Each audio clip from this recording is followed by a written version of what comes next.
Salut les renards, c'est Foxpie et bienvenue dans ce 5e épisode de la playlist Link. Donc on travaille sur le framework.net et dans cet épisode, on va travailler sur des listes de personnes. Donc ici, nous avons une liste à 2 dimensions, une première liste qui contient des listes de personnes. Plus particulièrement, il y a 3 listes de personnes.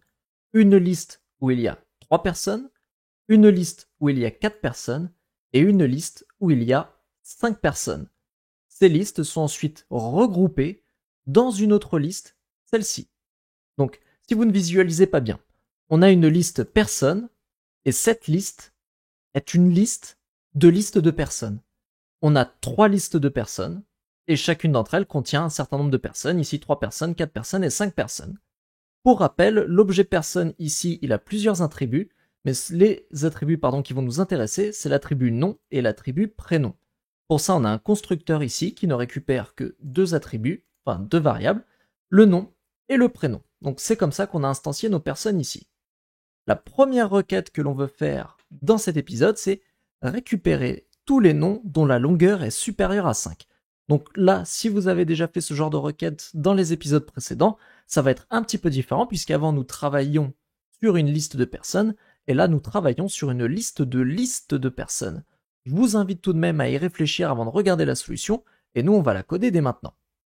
Alors, la première chose que l'on va faire, c'est l'habituel from p in person. Ce qu'il faut bien comprendre ici, c'est que nos p, ce seront des listes de personnes. Ça va pas être des personnes, ça va être des listes de personnes. Maintenant, ce que l'on peut faire, c'est créer un deuxième from. Comment on pourrait appeler ça? From P. Non, je vais mettre from people. Non, from person in P. Donc là, nous avons 2 from. On récupère les listes de personnes dans personne et on récupère les personnes dans P.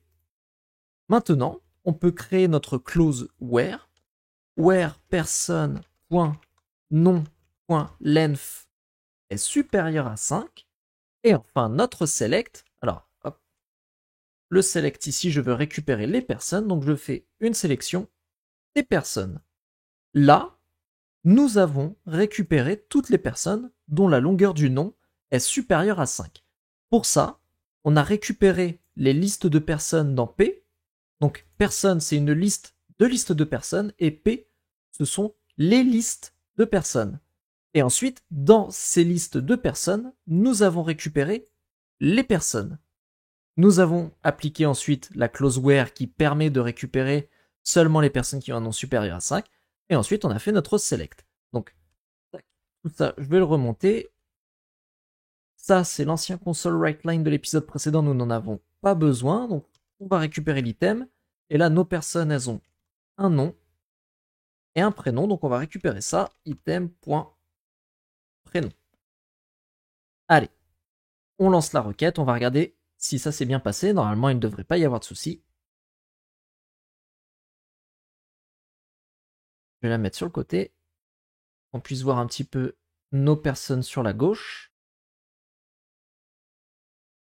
Voilà, donc on a Michel Drucker, Gérard Depardieu. Donc là, vous voyez, par exemple, on est passé directement de Drucker à Depardieu parce que Bédia, eh bien, c'est un nom qui contient 5 caractères. Judor, c'est un nom qui contient 5 caractères. Diaz, c'est un nom qui contient 4 caractères. Il ne nous intéresse pas. Ensuite, on a récupéré Stallone, Macron, Benzema, Antoine, Clavier et Einstein. Donc là, notre requête, elle a bien fonctionné. Alors, j'imagine que ça peut être un peu déroutant, ce genre de requête. Ce que l'on va faire, c'est qu'on va travailler, on va faire plusieurs requêtes sur cette liste de personnes, et ça finira bien par rentrer. Deuxième exercice, on va travailler avec une requête un petit peu plus longue. Ici, on veut récupérer tous les noms contenant un E, récupérer tous les prénoms contenant un A, faire un tri décroissant sur le nom, et à la fin, créer un objet anonyme avec un attribut identité qui est égal à prénom, espace, nom. Là, on a donc, je répète, une liste de personnes. Donc, il faut travailler pour récupérer, pour pouvoir travailler les noms et les prénoms. Alors, je vous invite à réfléchir sur cette requête et moi, je vais coder la solution dès maintenant. Je vais l'appeler query 2 et dans notre résultat, on mettra query 2 directement, elle est égale à quoi? Donc, premièrement, il faut qu'on récupère nos listes de personnes.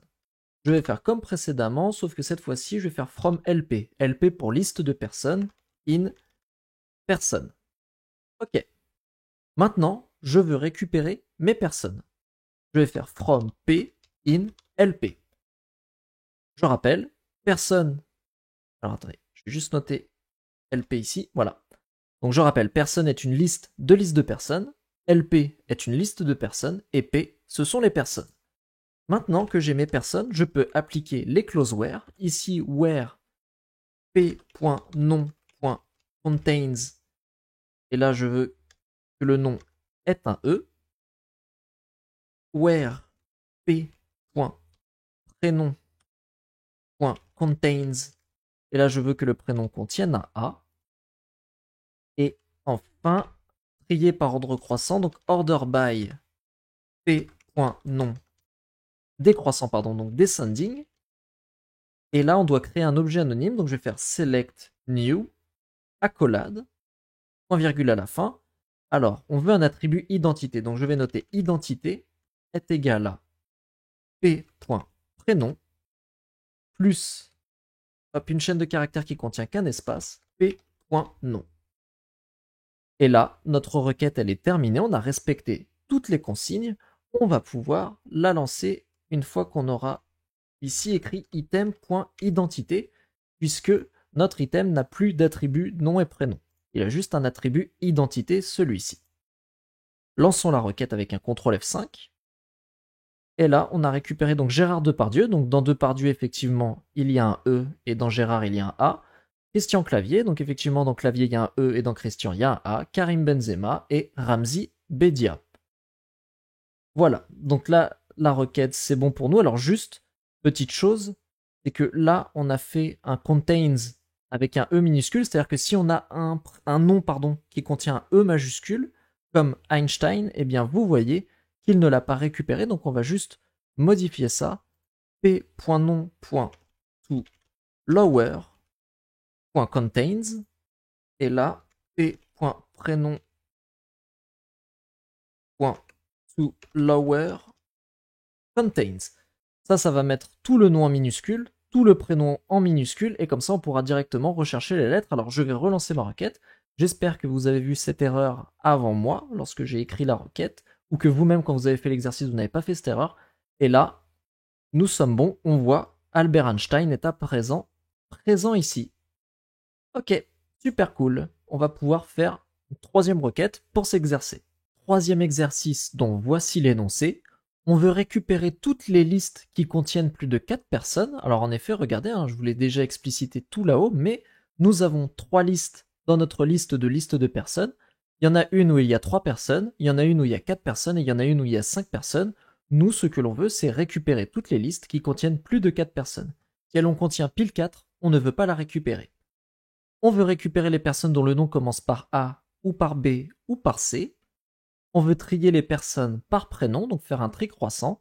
Et à la fin, on veut créer un objet anonyme avec l'attribut initial qui est égal à la première lettre du nom, plus le point, plus la première lettre du nom. Ici, on va changer, on va mettre première lettre du prénom et première lettre du nom. Donc, Christian Clavier, ça deviendra C.C. Albert Einstein, ça deviendra A.E.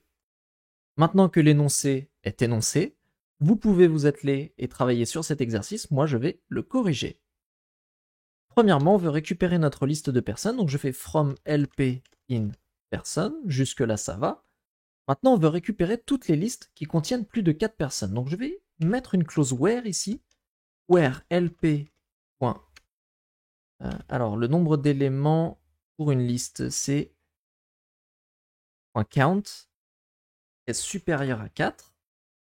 Ensuite, from LP, from P in LP, je veux toutes les personnes dont le nom commence par A ou par B ou par C, donc where P dot prénom.to upper.contains, et là je veux le A, ou P.nom.to upper p.contains b ou p. Attends, c'est récupérer. C'est le nom à chaque fois. Ici j'ai mis prénom, mais c'est le nom. Ou p.nom.toUpper.contains c. Ok. Trier les personnes par prénom, donc order by p.prénom. Et là on veut un tri croissant, donc je vais juste marquer ascending, même si c'est déjà croissant au départ. Et là, select new. On crée notre objet anonyme. Je mets le point virgule ici. Et l'attribut c'est initial, qui est égal à première lettre du prénom, donc p.prénom de 0, plus ici le point, plus p.nom de 0. Là, notre requête, elle est terminée, on va pouvoir la tester, donc elle s'appelle query3, donc dans le for each, je veux ici récupérer query3. Là, par contre, on n'a plus d'attribut identité, c'est l'attribut initial, donc je vais afficher ici les initiales. Regardons si la requête est bonne. Et là, nous avons récupéré CC, Einstein et Karim Benzema, je crois bien. Donc, ici, nous avons, c'était pour les noms qui commencent par ABC. Donc, effectivement, Christian Clavier, son nom commence par un C. Karim Benzema, son nom commence par un B. Et Albert Einstein, son nom commence par un E. En revanche, nous aurions dû avoir Eric Antoine. Et nous ne l'avons pas. Si, on l'a. Ici, on l'a. Si, pardon. C'est Albert Einstein qu'on n'a pas, oui, pardon. Albert Einstein, puisque Albert Einstein, c'est l'inverse, c'est son nom qui commence par un E et son prénom qui commence par un A. Donc, notre requête, elle est bonne. Nous avons récupéré les personnes dans la dernière liste seulement, puisqu'il n'y avait qu'elle qui était supérieure à 5 personnes. Pour ça, on peut s'en assurer ici. Regardez, nous aurions dû avoir Ramzi Bedia, donc RB, si nous avions pris des personnes de la première liste. Or là, ça n'est pas le cas. Vous avez vu, quand on a lancé la requête, nous n'avions pas de RB. Dernière petite requête assez simple pour voir si vous avez bien compris comment travailler sur les listes de listes. Là, on veut récupérer toutes les listes qui contiennent moins de 5 personnes et afficher les personnes. Donc, ça devrait être une petite requête. Normalement, si vous avez bien compris la requête précédente, celle-là ne devrait pas vous poser de problème. Et moi, je vais la résoudre dès maintenant.